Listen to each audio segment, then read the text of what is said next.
we are doing connectors, and the next connectors are but, otherwise if, before, after.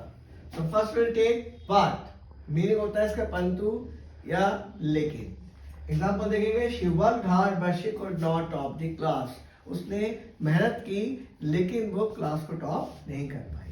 Second है otherwise, नहीं तो. Example देखेंगे, walk fast otherwise you will miss the train.